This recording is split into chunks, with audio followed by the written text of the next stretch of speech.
All right, guys, good morning. Happy Fire Friday to you. We are ready to go. On Fridays, we talk revenue share, we talk recruiting, and we are not shy about it. This is an opportunity to bring people into all of the great stuff that we've got going on over on the eXp Realty platform. But what you'll find if you're not on that platform is, these principles and the stuff that we talk about really can be applied anywhere. This is just the platform over here just happens to be an accelerant for these. I always tell people, look, it's your success isn't dependent on the brokerage that you're with, on the company that you're with, and any of those other things. If you're a hard worker and you do the right things, you will be successful. But if you align yourself with an opportunity that it's like you're walking through the airport and you can just choose to walk down the carpet, or they have those moving sidewalks that you can hop onto, right? So I always tell people, look, I've met with people who, when they're very talented, they're going to make it with or without me. But do they want to take the elevator or the stairs? Right? You're going to the what floor are you on? The 35th floor or something, Randy? Right? You want to go up to your floor, you're carrying a bag of groceries. Are you doing the stairs? No. So that's what we're talking about. All right. So today we're going to talk about the rev share numbers. I want to help you guys understand, just like in a real estate sales business or any other business, there is no one size fits all model, right? A lot of people work on the building their business first without thinking about that long term. What are they building? What's the life that you want? Because you really only need to build a business that funds the life that you want.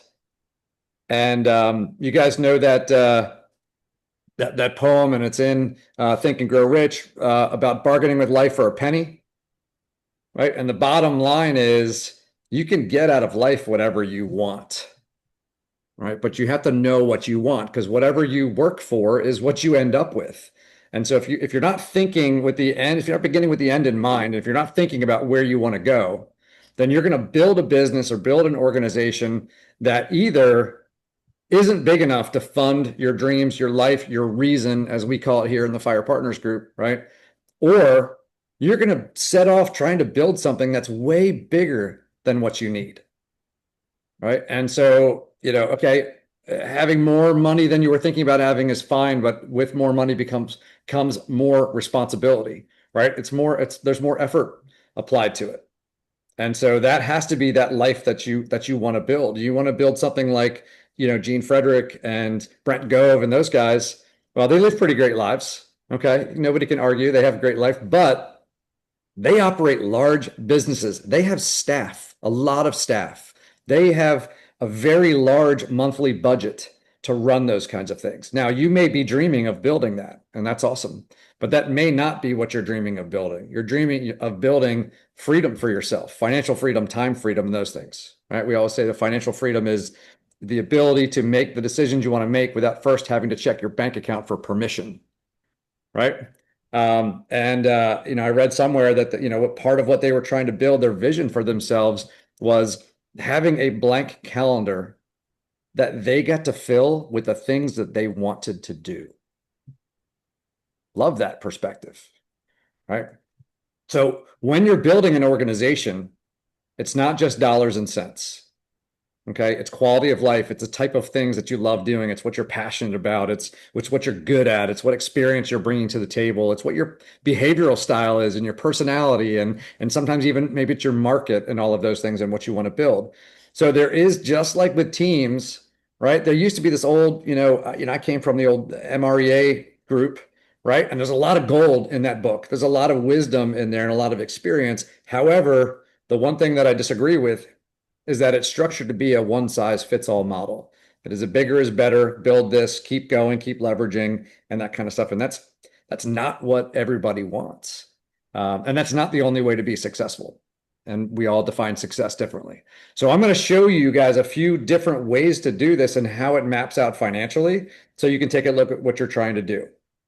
And I've always said, I'll use this example, but I've spoken with people who are in retirement right now, living off of a fixed income. And some are more comfortable than others in their fixed income status. Some have plenty of fixed income and they're good, but it's still fixed, right? They're not building anything from there forward. So now I've built up, hold, and now I'm chipping away at it and hoping that the pile doesn't get too small, right? Nobody wants to die early, but you're like, great, I want to have a really long life, but gosh, how long will this last? And nobody knows how many days they have, right? Only God.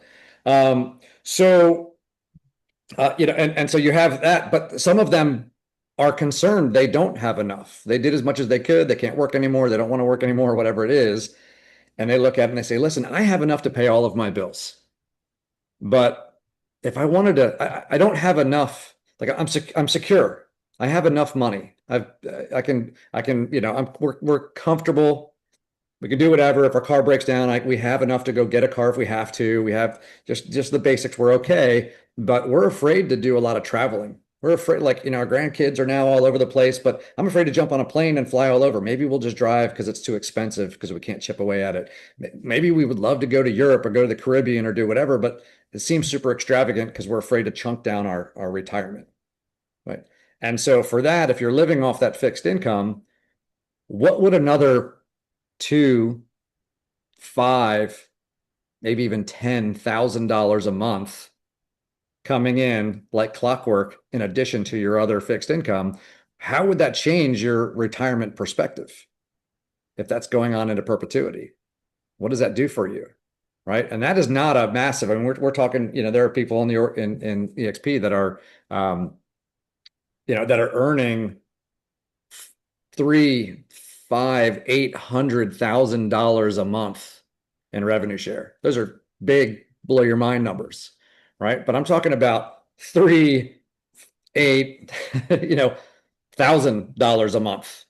That's still life changing, right? That's still when that's what you have and you can count on that, it's a big deal. So we're going to look at all the different types of structures and kind of map it out and how to get there. And I built a calculator. EXP has come out with a calculator. It's very good.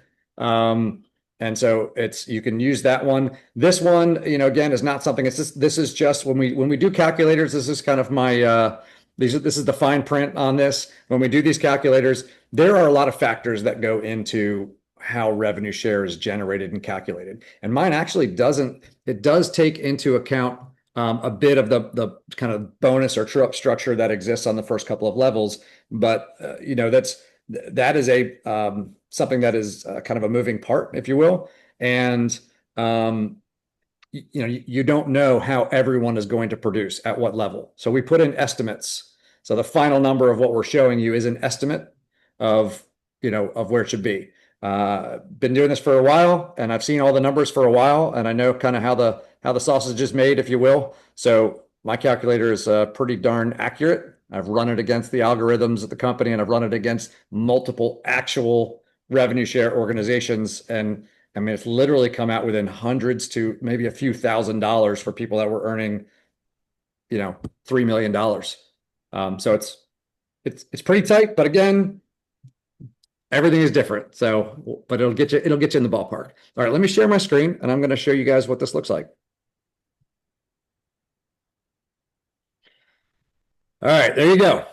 So this is how we've got it set up, right? And you guys know that there's the exponential share, right? So you've got your expansion share and then your exponential share, and that's kind of unlocking those levels. But we've got those first three levels that are unlocked. I'm not going to dig through everything about revenue share at this point. There's lots of places where you can learn all of the details. I really want to show you the numbers, and I want to show you where the levers are, so you can understand how those things impact your organization. So let's start up top. Average agent cap. Now I've got in here 75%. And so what this means is, right, the cap is $16,000 in company dollar that you pay in. And so for 16,000 company dollar, that's going to be in the ballpark of $2.8 million in production, again, depending on commission rates and all of that kind of stuff. But that gives you an idea of what you have to produce to get to 100%. Now, this is revenue share. It's off the top, which makes it better than some of the other types of programs that are out there. But just like anything else, if we're sharing in the revenue with the company for helping the company grow, then when the company stops earning money, then so do we, right? For those particular agents, meaning you bring someone in, they hit their cap, great. Reason to celebrate, cheer them on. That's awesome. They get to go to 100%, but they're no longer paying revenue into the company. And so there's no revenue share for their production until their anniversary date comes back around. And then they start paying in again. You start receiving as the company does. Not everyone will produce, sadly. Not everyone will be a capper. And so you won't get 100% of the potential or possible revenue share from every agent that comes in on any level, simply because not every agent will be a capper. Okay, look at your industry averages out there. We have a very productive company. We do really, really well. Our producing agents tend to stay, which is a great thing. But independent contractors, there's you never know. And someone who was a top producer may eventually start producing less as they work towards retirement and that sort of thing. So you don't know. Also, keep in mind that agents that are on a team, if they're on a standard team, they're a half cap. And so they're only paying in $8,000. And so you'd only be able to get up to 50%. So if you bring in a bunch of teams, you'll have a bunch of agents that are all half cappers. So it'll generate a lot of revenue share. However, each one of them individually, their potential is only half of what the earning potential is from agents that are solo agents that are full cappers. Okay. Again, not all of these are good. These are all good things. You just need to incorporate it into your strategy to understand, who am I talking to? Who am I bringing in? Who is my organization full of? And so how does that factor into the math? So you want to figure out what size business you're building. This is no different than determining what average price range you're going to work in when you're going out and trying to get listings and work with buyers. Are you working with luxury homes? Are you working with first-time home buyers, investors, all of those things? That all feeds into what is your average sales price, right? And then how many of those do you need and how many conversations you need? All of those things in your business planning, it's mapped out in here. So I have in here 75% as an average all the way across the board. Now you want, again, this will tweak all of these boxes up top here. All of these are all levers, because all of your tiers, all of those levels of your revenue share organization will all look different. They'll look and feel different, and that will depend on who's in the tier above. Okay, so for you, are you attracting in, like I have attracted a bunch of attractors, right? But they're selling fewer homes. So for me, this number on the front line may even be 45%. Okay, because a lot of the people that I brought in are people who have formerly been in leadership roles at other companies, and they're either not selling at all anymore, right? They're helping others sell. And they're teaching and coaching and that sort of thing. They're in the industry, they're licensed, but they're not actively selling, or they're only doing a few homes or a few select friends and family, right? Some of them are current executives at the company, right? And so they're not actively selling, they're serving the company, and they're attracting agents into the company. So that's going to be lower. If you are someone who attracts a whole bunch of cappers, producing agents, 3 million and up producers, then this number might be 80%, right?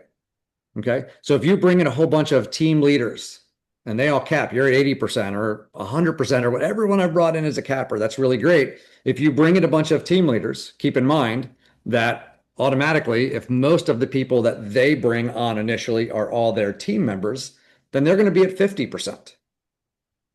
Okay. So because they're going to be half cappers due to that team structure. Now that may morph over time, right? All of this changes as your organization grows and kind of takes on a life of its own. And then if your second level is predominantly full of team members, then the question is, how many of those team members are drivers and attractors out in the industry, right? That may impact your third level. Who are they bringing in? Okay. So that's where all of this is kind of that strategy and making sure that you're filling people in. So I want to, just get a feel for what these levers are and how all of that works. And we'll go through these numbers on here. Actually, I have to tweak some of those. All right. So let's do a little bit of we'll just play with this a little bit. I'm going to put this in here at 75. I'm just going to keep these all at 75 just so we don't mess with too many of the different numbers to get a feel for it. All right. So let's talk about a couple of styles of organization. Um, let's say you are the driver. Okay, that's one model is you yourself are the builder. You know how to attract agents. You are being purposeful about it. You're being strategic about it. You have it built into your business model and your time. You are putting effort into it every day. Lead generation, appointments, right? Your goal is to have 2 appointments a day, every day, or more, and you're committed to it, right? And you're systematic and you're doing it, right? You're staying with it, and you go after it, and you're building it. You are out talking to people, and you are bringing people in. You'll build a very large front line full of agents. Now it depends on, are you bringing in brokerages? Are you bringing in large teams? Are you bringing in individual agents? Are you bringing in new agents? None of these strategies are wrong. They're all different strategies. Again, do you work with investors? Do you work with first-time home buyers? Do you work with move-up buyers? Do you work with people, retiring? Do you work with luxury? All of those things, commercial. Okay, all of them are great strategies. You just have to know what yours is, or know predominantly who you're talking to and who you're attracting. And that will determine the level of production coming in your front line, and that'll kind of determine what's following. Okay. All right. So let's just say, for example, you are the driver. Let's say that you bring in 50 agents in your front line. Okay. This will be over time. You could go get 50 in a year. It's funny. Not everyone is a recruiter. Not everyone has the skill set, the behavioral style, the desire. Maybe they don't love it, whatever it is, or they haven't quite figured it out yet. But those of us that have been in that chair, you know, we've had times where we recruited, well over 100 agents in a year. Okay. So it's very possible to do 50 in 1 year. I just want you to understand, so there's no limiting beliefs, and kind of know, like, oh gosh, how many years will it take? If you really focus on this. Now, if I was doing that full time, and the other people doing that were doing it full time, and you can talk to Gene. I think, I'm trying to think of what my highest number was, but it was probably, maybe 120 agents ish, somewhere in that ballpark for a year. And he's done more than that because I could never catch him. But that's, you get an idea for that. Okay, great. So if that's what's possible, then 50 is very doable in a year, right, Lars? So 50 is very possible in a year. You put your time into it, you go after it, and it happens. And it may happen in year one, it may happen in year two, but I just want you to get a feel for what that is. This could be 2 years, but you could certainly, if you're putting your full time into this, you should absolutely be able to bring in 50 agents in your front line within 2 years. Okay, just if this is something that you're going after. Again, this is when you are the driver. You said, hey, for my business, the business model I'm going to create, I'm going to be the lead dog here as far as I'm going after this full time, and I'm going after building this. Okay. And I know that Gene and Brent and some of their numbers as far as how many people they had in their front line, they hit this level in about 2 years, but that was super early days when the company was much, much smaller. So it's easier to do this now than it was back then. All right, so if you have 50 that you bring in your front line, you're the driver. Okay. What determines, and by the way, that's $105,000 roughly, right? $105,000 annually coming in for those agents. If they on average achieve 75% of their cap, right? Or 75% of them are cappers, then that's what you're looking at. Then what happens from there depends on the group that you're bringing in. Okay. And so need to understand that, okay, the power in this model is not, even if you are the driver, if you're always the driver and the only driver, it's a tough row to hoe, as they say, right? This is, and it's road to hoe. It's not road. It's not whatever. I see people putting it out there on social media and cracks me up. All right. You're hoeing a row in the garden. All right. You get the idea. So, so, if you put it all on your shoulders and you're going to carry this whole thing across the finish line. Again, go back to the African proverb, right? If you want to go fast, go alone. If you want to go far, go together. The power of duplication is the secret sauce in this model. If you do it yourself and you want to do it all yourself, you start off being the driver. But if you are always the only driver, right? Some people love to be the big personality and they love to have followers. But John Maxwell talks about the law of the lid, where you don't allow anyone to surpass you, be greater than you, be better than you, be more visible than you, whatever it is. If there's an ego issue there, well, no, I'm the leader. No one can expand beyond me. Then that's a problem, right? In our group, we very purposefully call it the FYR Partners community, and I'm seeking leaders who want to fly past me, and I want to help them, right? I want to pour gas on their fire, and I want them to run. I want a whole bunch of people that do way more than me, that are way more successful than me, because we all succeed together. And so, I try hard to not be the lid, right? But people also have to then take that opportunity. You put it out there for them and you say, great, here's a platform for you to go build on. And then you see who shows up, right? You see who goes for it. And then they build on that platform and they take off and they build something huge on it, which is super fun to watch. So your level 2, right, will then depend on a couple of things. Let's stick with personal accountability first. It will depend on you. You bring in a great level 1, a whole bunch of producing agents. I've got 50 agents that I brought in. If I don't talk to them about revenue share and the opportunity, I don't show them how it can be life-changing, if I don't show them how it's done, if I don't demonstrate to them how the process works, if I don't invite them to see who's interested in it and that sort of thing, if I don't, offer up that opportunity and all of this, and then support them in doing it, then it may stop there. And I always say this opportunity is like walking along the ledge of a snowy mountain, and there's a whole bunch of snowballs lined up on the ledge of the mountain. And really, you're just nudging snowballs when it comes to the revenue share side. You're nudging snowballs off, because the rolling of the snowball and it accumulates size as it goes means that those are the other agents that they attract, right? And so the farther they roll, the larger they get, right? And you don't know how far they're going to roll. Some people you think, oh my gosh, they're going to come over here and they're going to build a huge organization, and they never do. And some people are sleepers. I didn't even know that they would do this when they come on board and they go, oh, hey, did you know I used to be involved in doing this and do that, and I love doing this kind of stuff, and boom, they go after it and you weren't even expecting it. So you don't know. But a lot of people also leave their snowballs up along the ledge and they just walk past them. You got to nudge them off. You have to offer the opportunity, share the opportunity, and see who is excited, right? Ultimately, it's up to them to choose to do this. All right. So with your level 1, if you are teaching this, if you are helping them build their business, helping them build freedom, showing them the opportunity, inviting them to take part, creating opportunities for you to teach them and share with them, and then collaborate with them, making yourself available for third-party calls and all of those things, then you have the ability to drive level 2.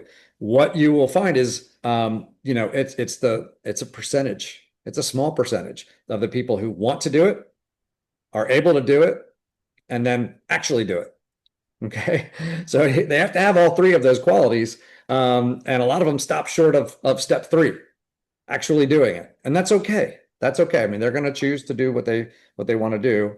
But when you find those people that have those qualities, those are the ones you're going to attach to, and you're going to help, and you're going to do whatever. They become your people, right? We've got a group of people, and we get together every Thursday, people who are doing it, people that want to do it and, can do it and are doing it. And it's great. And we encourage each other, and we drive on that.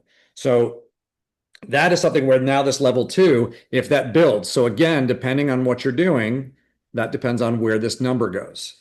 So before I take us down this path, there's one other thing I want to talk about. And these are all the front end of this. I'll show you a bunch of number options, but the front end of this is determining, how this is going to work for you. So there's a lot of kind of mapping it out first and making some decisions. And then I'll show you how some of the organizations play out and what kind of numbers they create. So if you stop here, if you go, hey, I'm going to go out there, I'm just going to bring in a whole bunch of people. The rest, I'm nudging the snowballs off the mountain, but I'm not really, I'm not going to go out there and roll them down the mountain. I'm not going to do anything else. I'm just nudging. And so I'm going to go bring in a bunch of great people. I'm going to bring them into the EXP opportunity, and then I'm going to go get the next one. Okay, EXP is a great company. They're going to nurture them. There's training, there's masterminds, there's social events, there's great tools. They can come here and sell a ton of real estate and be really, really happy and love it here. And they'll be grateful that I brought them here. I'm going to go find the next one that I can bring in and help them be on this platform. If that's your strategy, which again, I am, I am not proing or conning any strategy. I just want you to understand what your options are. They can all work if they're done properly. If that's your strategy, right, then this group may grow and grow and grow as you do this. There are people with a couple hundred people in their front line. Okay. And they say, if you take it wide, time will take it deep.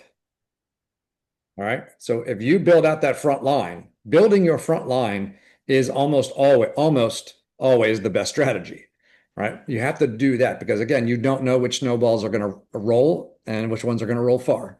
So the more at bats you have, the more opportunity you create for yourself. And the quality is in the quantity, so to speak. So you have a bunch of people come in, you will find a few people that really want to go do it. The more agents in your front line, the higher number of people within that number you will have who are interested in revenue share. You'll have a whole bunch of lines running and building, and your overall number gets larger, right? Everybody's winning. But if you're focused on this, but let's say you kind of stop there, you start off with 50, and then this might be, we'll just go 25, 10, and 5. We'll just play with some numbers and we'll throw some things in here. So 184,000, almost 185,000 out of this size group. Now keep in mind, this is not leading up to this number, right? It's once you have all of these agents in here, and my image is covering that. Oh, you know what? I have a different. I wonder if I opened up the wrong one. I've got a different one that shows the number over here. So hopefully I've got the right calculator up. I've had various iterations of this. So on this right here, yeah, this is paying these out. Yes. Okay. All right. So on this right here, it's 185,000, and this is 90 agents. Okay, 90 agents. But this is once you have 90 agents that are in and they're all producing, right? Then this is what from there forward over the next 12 months, having those 90 agents there, this is what you would get. Now, it's what's really hard about the revenue share numbers and the calculators and everything else is that you're at 90, but hopefully you never stay static, right? Once you have 90, well, once some of them are in production, you're up to 95, right? So and a few of those people that come on close deals right away. And then, so the number could be higher, could be whatever, right? So it's hard to nail a snapshot in time. However, 90 producing agents where they're 75% of cap on average is what they pay in, and they're on these different levels. This is what that would generate as far as revenue share. And this is your portion, right? This is the portion that would be paid to you on a monthly, this is the annual number. Okay. So that's what you would be looking at for that size of an organization. Right now, if this continues to grow and you put this up and you say, great, now I've got 75 agents in here. This has gone to, again, remember that we're not doing a whole lot on this. So this has gone to, it's got 35. This has gone to 20, 10, 5. Okay, it's kind of petering over time. This will take a longer time for the tail to grow, but it will grow. And so you're at $283,000. Okay. Now that's a great number, right? I don't think anybody would turn that away as it was dropped in your bank account. And setting up something like this is a really great opportunity. So this is one type of organization. So, again, over time, if you continue to work on that front line, this will continue to trickle, but it'll tail it out slowly, right? And, let's say in 5 years, because there's going to be some turnover and that kind of stuff. Let's say in 5 years, you've got 100 in here, got 45.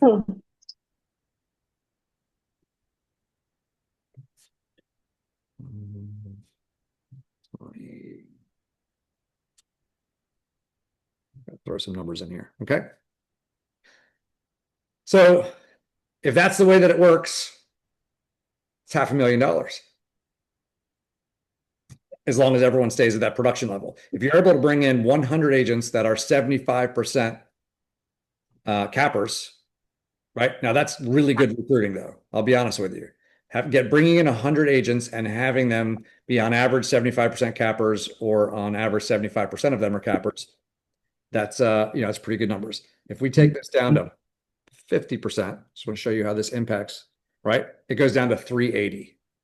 Okay. Same with all of these. If this is 60%, you have a lot less control, especially in this type of a structure, on who's coming in, because you're not really paying that much attention, so to speak. You're letting people do what they do, and it happens over time. Again, if 5 years from now you're bringing in over $300,000 a year from, I'll call it leveraged income versus passive income, that's a great number.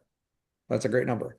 So that is certainly something where you say, hey, I would love to be able to retire from selling real estate in 5 years, or be able, or have the option to slow down, or have the option to kind of leverage out and refer my buyer clients out, and maybe some of the the listings that are not right in my area, or that I don't know, and I'll just work with some friends and family and that sort of stuff.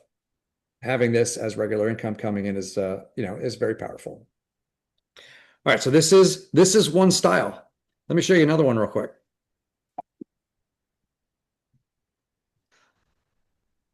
If you were to bring in a max of 30 agents, right, yourself, but you found in this group some builders, right? And that's what you're targeting, people who have influence and who have a desire to do that. So there's a good mix, a higher percentage than average of people that also want to be involved, and you help them. Okay. This from 30 can absolutely go to hundreds of agents, right? Now, if you have a model where you duplicate and you say, great, I'm going to go find some drivers, and they're going to go blow this up for me, and I'm going to work with them, and I'm going to support them, and they're going to go build. When that happens and they bring people in and they're excited about driving and building, this first group that you brought in, and they brought some people in, you're helping them duplicate that and find drivers as well. Okay. So, I mean, you may end up with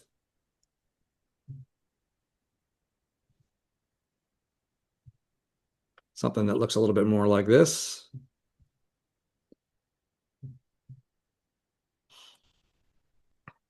That's a pretty good number, right? Not too shabby. Everybody all right with that one? Lars is in. All right, so I'm really bummed I opened up the wrong file, because I have one that auto tallies all of my numbers and all that kind of stuff, but I won't bore you guys with clicking through my files. So 13, 14, 16, like close to 1,700 agents, okay, is what this is. Now, there are a whole bunch of agents at EXP that have that size organization and larger, like the Brents and the Jeans. And if you're not familiar with them, the reason I keep referring to them is they're two of our largest builders, the OGs in revenue share, and they're up at closer to 20,000 agents in their revenue share organizations, to give you a feel. And that's over about 8 years. So 8 to 10 years is what it took them to get to that point. But they focused on only that and building their organizations. But there are plenty that are in the 15, 2,000, 3,000, 4,000, 5,000 range as well. So this gives you a feel for what you're looking at for an annual income from building an organization that's got about 1,700 agents in it. And this is, at 50%. And then the average agent that comes in does 60%, is 60% of a capper, right? So 60% of a capper is about 2.8. So it's about $1.5 million, somewhere in that range, average production. Now, what you'll find is you'll have a bunch of top producing agents that are doing a ton, and then you'll have some new agents that do 1 deal a year, 2 deals a year as they're getting started, a couple that do 0, and that sort of stuff. So that will bring your average to 60%. So it's not necessarily going out and attracting agents that are all $1.5 million producers, right? So it all depends on your strategy. So this is one where this is powerful duplication. okay, where you're really building that. Now let's take this down to, let's go with 5. These are kind of fun too. Okay. Let's say you got 5. All right. However, one of those people is huge and they get a whole bunch and a few others get a few. Okay. So you've got, let's say 75 and 250.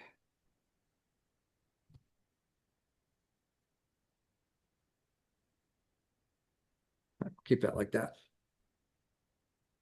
Okay.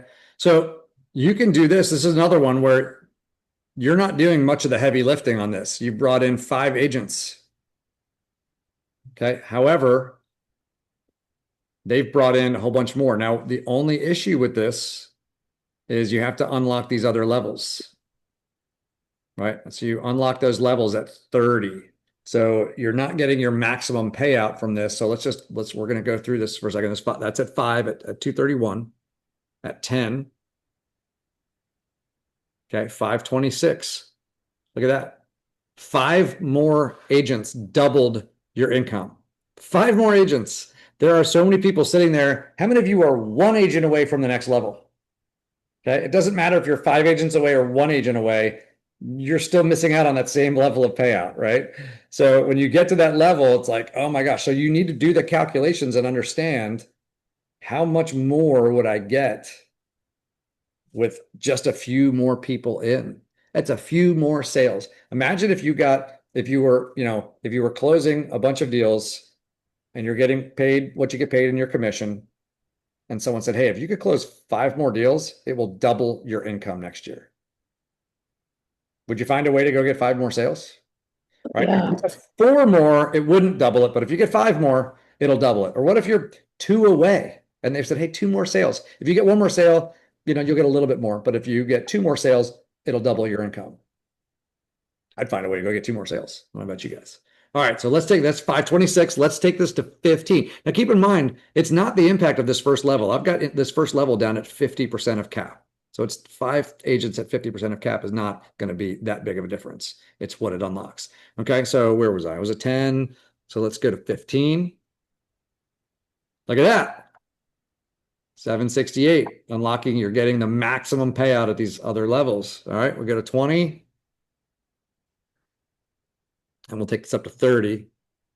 Unlocks everything. Look at that. Okay, I didn't change any numbers in any of the other levels. So that's why it's important to make sure that you are working on that over time. Now, it's really nice if you say, hey, every year I get 5 more agents, and every year I more than double, because agents will be added throughout your organization during that year as well. But if you focus on getting 5 agents in your front line per year, on average, how many years will it take you to get to 30? 6? Right? Okay, 6 years. 5 agents a year consistently for 6 years. Now, you probably, just want to be honest, you probably have to get more than 5 agents because they have to produce and they have to stay, right? And in this industry, we know people move around and we know that people stop producing and that kind of stuff. They retire, whatever it is. So you probably have to get a few more than 5, but not a lot more than 5. But let's say you get 7. All right, get 7 producing agents, a year. If you could do that for 6 years over the course of 12 months, all right, it's like 1.1 every other month, right? So this is not like a full-time job, right? This is just having conversations with agents. But if you're able to do that over 6 years, okay, and work on and being strategic about who you're bringing in, right? And if you either you're not able to, not equipped to, or you don't have time to, or you don't have the desire to, like help lead them through growing, you bring in some great people. They're like, man, I brought in a couple of people and they're amazing, builders and all that kind of stuff. And that's not really who I am. I'm just working on this simple, trying to get 5 a year thing tie them into other people in the organization that are like that, who they can learn from, who they can link arms with and go run with and do whatever. It doesn't have to be you. You can be the connector, right? You don't have to be that driver. That's okay. You can go get a driver and not be a driver yourself, right? You could be much more methodical and systematic and going through your thing and saying, hey, I'm still selling houses. I'm doing this over here. I'm not looking to go, be a big influencer and do all that other kind of stuff, but I do want to build this opportunity and bring people in. Then go after your 5 to 7 a year, and then make sure they get connected in, have a system to get them connected into other builders and get into that community where they're going to thrive and they're going to max out their opportunity for themselves, which will then come back to you as well. Okay. So you do that over 6 years, and they are builders, and you get just a handful of those people that are builders. They'll build something like this. And then in 6 years from now, you have a pretty good income. This is just like anything else. You hear about it with with anything. It's doing the things, doing the tasks repeatedly, right? Being committed to it and doing them over time, and it'll accumulate. Go look at the daily compounding of a penny. You can Google that if you haven't seen it. Most of you, I'm sure, have seen it. But if you haven't ever seen it, there's some things that they show you. If a penny compounds, daily, right? What is the return on that, and how does that? What's that? It's like 10 days in, it's nothing, right? And then, 15 days in, it's still almost nothing. It's really not until that end where like it's really started to that doubling. It's just and then it gets massive, right? And it's a really big number at the end of the month. So that's what you have to look at. Is this is it's time on task. It does all of a sudden it starts to leap, and we refer to it being like ground cover.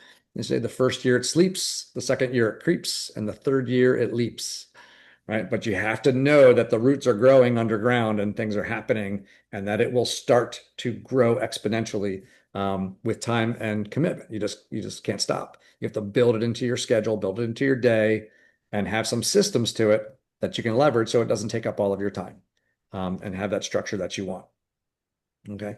So this would be if we go back to to this type of a setup, right? And again, there's nothing wrong with that number either. Right. I think some leveraged income of over $200,000 is phenomenal. There's very few people in the world that have access to that. And if you know the napkin math and what it takes, right? How much money do you have to have saved in an account at the average rate of return to be able to draw this kind of money? Okay, so you can either work really hard and scrimp and save and throw money in an account that you can live off of and hope that inflation and other issues don't eat away at your reserves, or you can build something that feeds you and your future. So massive, massive opportunity. So even at this number, that's amazing. This structure right here that I'm showing on the screen is one where you find a driver. You find a driver. So the first one was you are the driver, right? Top heavy, and then it kind of builds over time. And so it's you're going out and getting all the people, you're kind of the influencer, it's your relationships, it's your whatever, and it's your effort going after it. And then you kind of let it grow as it grows. That works. The other one is you find a driver or some drivers. A great example of that is our friend Elizabeth Riley, right? Love Elizabeth. And, but what she's built over time largely came from bringing in Gene. Okay. Now she's a baller in her own right. She's great, one of the top producers out there. She's a great business person, and all of those things. But her early days at EXP, when a lot of other people were focused on revenue share, she was focused on, building her team and utilizing this platform. She was earning stock, 10-time icon, and all of those things. But Gene got busy building revenue share and built a massive organization under her. So then her primary job at that point was to make sure all of her levels were unlocked so that she could take advantage of the income that was produced, right? So now that it's given her the freedom to go out and attract more people and do that, and she's continued to build on that from there. So that's a great example of that. Sheila Fejeron's another one, really phenomenal, smart lady. But the best thing that she did from a growth perspective in this opportunity was to go bring in Brent Gove. And Brent Gove has brought in 20,000. He's brought in people who have helped them bring in together 20,000. He obviously did not bring in 20,000. He's got about 120 people in his front line or something like that. Okay, and it's been 8 years. So that is, so that's an example of you go find a driver. Okay, that's the second, main model. Go find you. That's one. They found one person who went and built this, and they didn't build it on their own, but because they were a builder, they went out and recruited a bunch of people, but they also knew other people like themselves, right? So then they want to like Gene brought in Rob Flick. Rob Flick brought in Sheila. Sheila brought in Brent. Brent's in Gene's line. Part of Gene's 20,000 is because Brent's in his organization down a couple levels, right? They brought in people like Jay Kinder and Al Stasek and Michael Reese, right? Those guys are builders. They brought in people like Chuck Fazio and Angela Fazio, right? They're builders.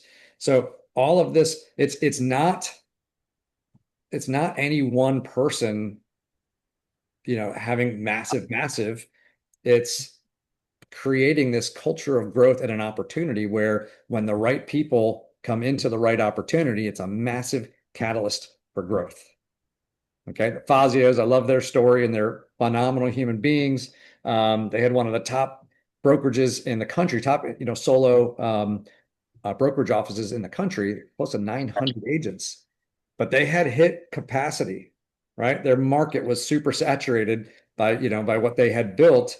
And they knew in order to grow, they had to go try to do that again. And they knew what it had taken to build that one brokerage to that size and production level. And, they didn't want to have to go do it again because it's super, super tough. And so, they knew how much money they invested in that location. They knew how much money they were spending on that location ongoing and how much of a hamster wheel it is to keep those things going and to keep recruiting to it and stuff. And they're like, the only way to go we don't want to stop. The only way to do more is to go pick another location and try to do this again in another market. But we're part of the secret sauce. We're the ones leading it and driving it. It's really hard to duplicate something like that. So they came over to EXP, and within a few years, that 900 next, so they lost a bunch coming over because it was a flat fee brokerage. So a lot of people just wanted that type of a business model, or weren't producers and didn't come over and stuff. So it got cut about in half when they came over, right? They were less than 600 when they were operating here initially, and they quickly went to 3,500 agents. Okay, in less than 3 years, they were up over 3,500 agents, 3,500 agents. It had taken them years and years and years to get to 900. And within 3 years, boom. You know how much their expenses were way down. The hamster wheel was gone. I mean, all of those things were done. The pressure and stress was off, and they didn't have to go invest millions of dollars in another big physical location and staffing and all of those things, and hope that it worked and hire leaders and hope that those people had the same enthusiasm that they had. They didn't have to do that. They were able to do it all on one platform and spread that out and really, really build from that. So, but if you go this platform was an accelerant for people with talent. Okay. They had that talent. They had built something and, they had built one of the largest in the country. So they had succeeded at a high level, but they still, I love that saying. It's, you don't want to find that you're a level 10 player in a level 5 opportunity. Okay. And that's where a lot of people are. They're level 10 players and they're frustrated. They're frustrated, right? They just want the lid ripped off. They just want the roof torn off. That there's like, I'm bumping up against the ceiling and it's not me, it's my situation. It's my, it's where I've chosen to be partnered or build my business. I want a bigger opportunity. And that's why agents move. They're moving around trying to get settled into the opportunity and platform that allows them to run as far and fast as they want to go. So find talent where you go, hey, you're amazing and you're wildly successful, but you're just getting started. The outcome that you have is not a fair representation of the talent that you have. Right? Let us put you in a situation where, you've seen some of those science experiments where you mix the right chemicals together. That's what's that foam stuff that you put together, and you've seen that this like shoots out of the jar, the big foam that goes crazy, right? So they're both like, all right, great. I have a big beaker of this and a big beaker of this. That's really great. But when you put them together, they make something that's 1,000 times bigger, right? Quickly. It's that accelerant, right? Chemical reaction. So that's what this platform can be for people. If you find those people, they will build this for you and with you in a big way. And you will bring them in to an opportunity that helps them go live the life that they're capable of living. That's what's so cool about it, what we get to do in introducing people to this opportunity. Okay.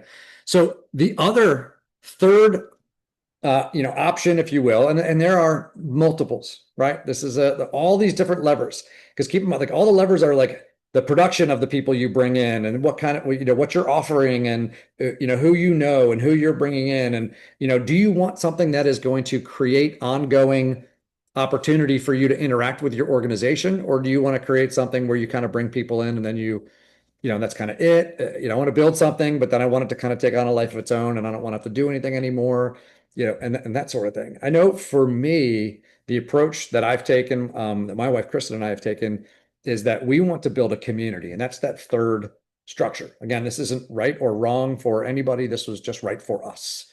But building a community, we love to help people succeed. We love to be involved.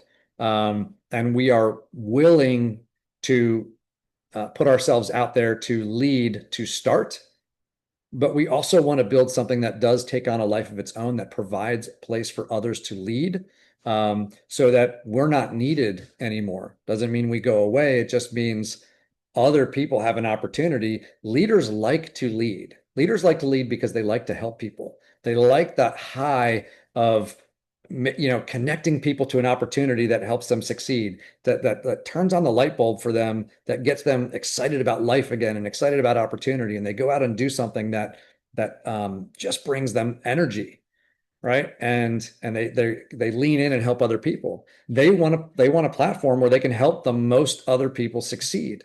You get addicted to that when you get a chance to do it. If that's your thing, you get addicted to it. It's like, man, I really want to help people succeed.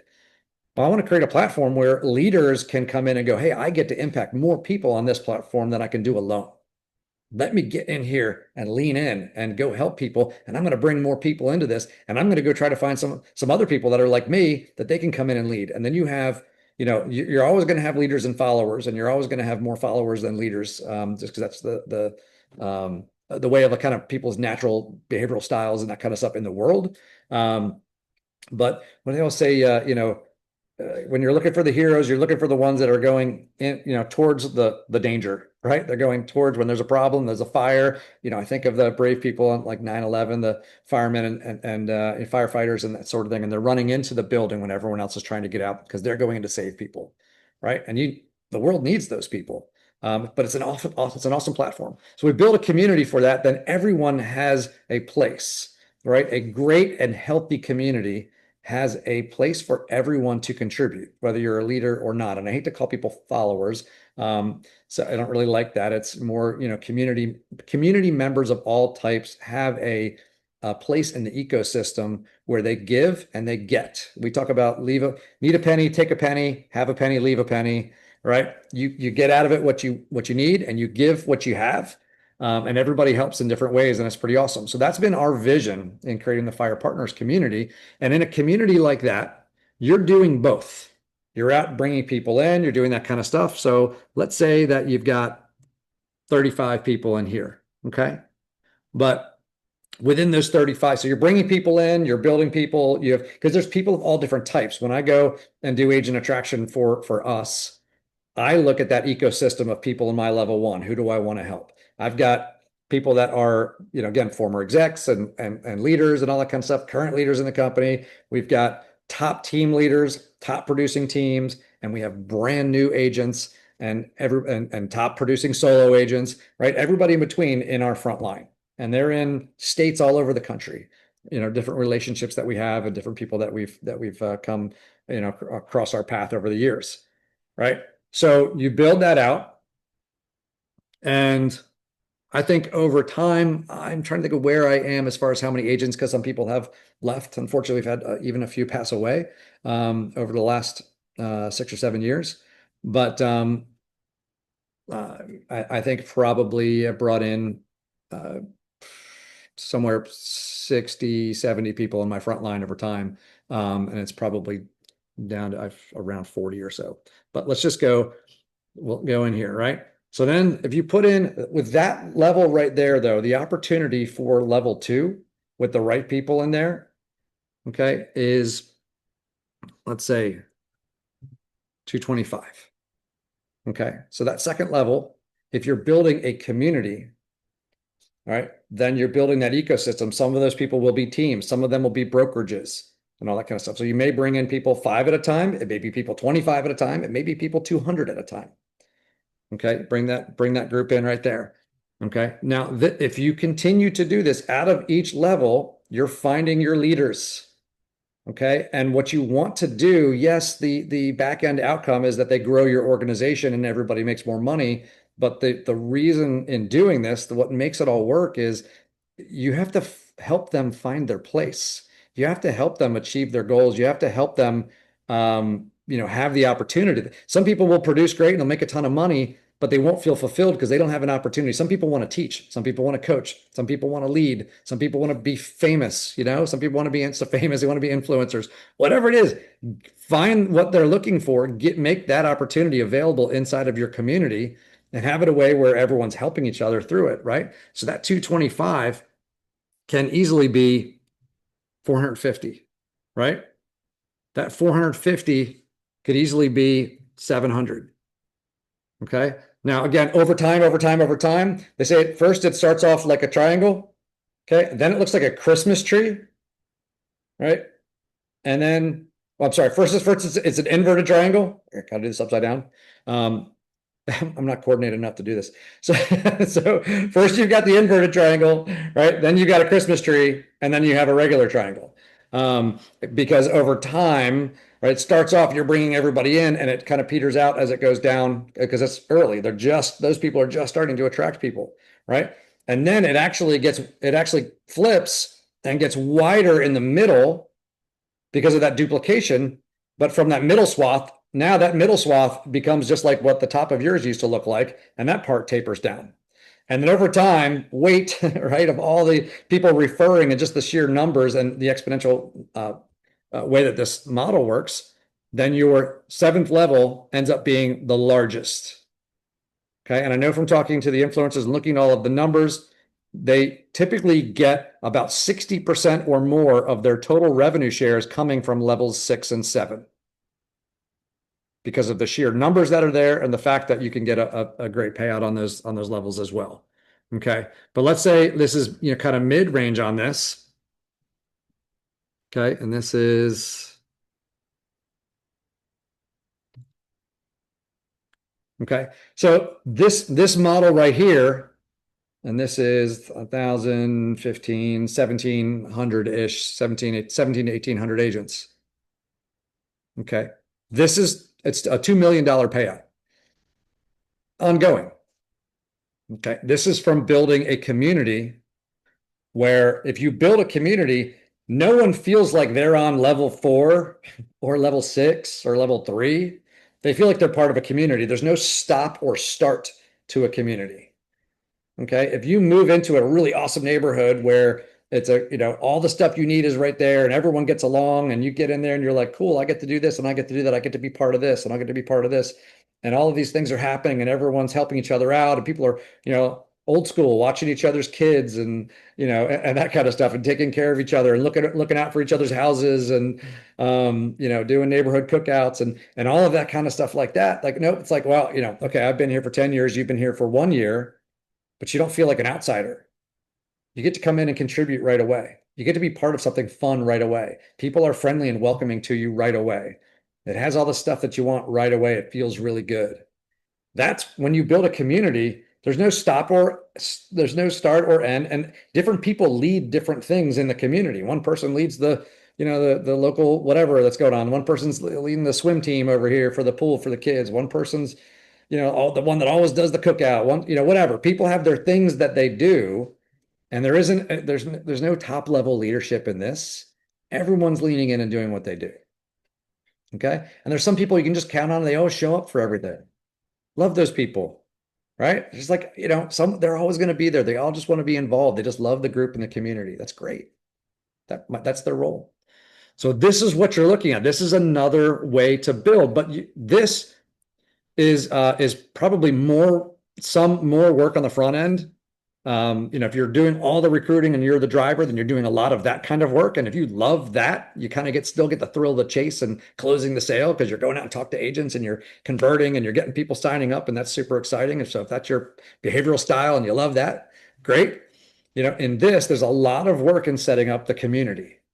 There's a lot of stuff you have to structure, and you have to you have to come alongside everybody for each thing and that sort of stuff and help create systems. Some people will be really good at it, but they won't be really good at creating the system to make it ongoing, or they won't be good at leveraging it to other people when it becomes big enough that they can't do it all themselves. So you're running around propping everything up and doing that kind of stuff for a while until it takes on a life of its own. So I would encourage you to go. Simon Sinek has a video on YouTube that you can see. It's called The Anatomy of a Movement. And I love it. It's short, just a couple of minutes. And it kind of talks through how a movement happens using a demonstration of some random guy dancing on a hillside at a concert.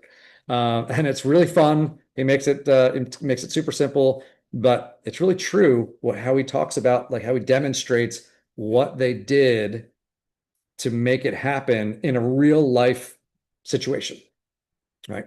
So I encourage you guys to take a look at that. So here's what this opportunity looks like. As I mentioned, EXP has its own revenue share calculator that you have access to as well. And as always, the numbers all depend on the production that's coming at each level. What's cool, though, is you can impact those. If you say, listen, different levels in my organization are not growing at the speed that other levels are growing.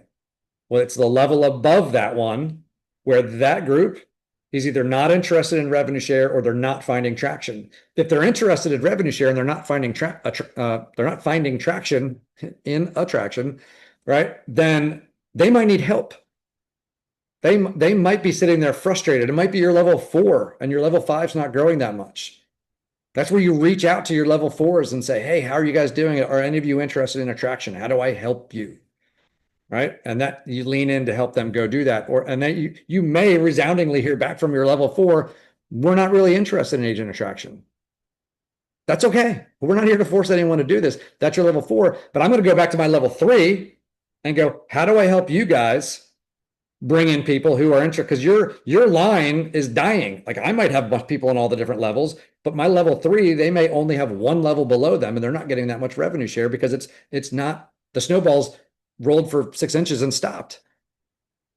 Okay. So how do I help my level 3? How many of you are interested in agent attraction? A bunch of my level 3 go, me, I just can't get anyone. Well, let me help you go find people that will build your organization, and you help them build out your level 4, because it's kind of like saying it's your family lines. And it's like, all right, well, that person never got married, and that person decided not to have kids, and that person, right. And you're kind of like, oh, the family name is dying here on all these different parts of our family tree. Right. Well, you can't force people to go out and get married and have kids, but you can identify, we can add to our family tree in this way and identify people who want that to help your organization be healthy and growing in those areas. And last thing I'll tell you as we're wrapping up here is it's very true that you are either green and growing or brown and dying. Okay. Like a plant. Okay. It is growth is healthy. Growth is healthy. Growth promotes production. It promotes enthusiasm. It promotes inclusion. It promotes opportunity for everyone. Okay. And so, don't be the limiter on who's coming into your organization. Right. My limit is cultural. Right. And I can't, there's certain levels where I can't really impact it, but when you create a culture and you create a community, then anyone who's not a good fit from like an ethical standpoint, that kind of professional standpoint, they should feel uncomfortable, right? But everyone should be welcoming and supportive to the entire community, because it's like, hey, when people are in here, and they fit from an ethical and cultural standpoint from that like, hey, we're professional and we're ethical and all that kind of great, awesome. Then everyone in the community should be super welcoming, super supportive, create an environment that people love to be in. They should feel comfortable there. They should feel like they have opportunity and they should feel excited, right? So make sure that you're building that culture because every organization will have a culture, whether it's on purpose or by accident. It will have one. You can be purposeful about creating it or you can let it take shape, but I'd rather be purposeful about it. Right? So, you got to be that person acting that way, and then the other people will learn to act that way as well. And you attract people that also act that way too. And you have a group. And after a while, again, like I said, it'll be out of your control, which is a good thing. Just kind of get your hands off the reins and let that baby run. All right, everyone. Hopefully this is helpful to you in structure. It's really important. And think about what you're building. Think about what you want to be doing. How do you picture this? And what are you currently a part of? What opportunities does that create for you? And then you go after it. And as always, we're here to help. Appreciate you guys. You're doing great work. Keep on growing. Have an amazing weekend. Cheers, guys.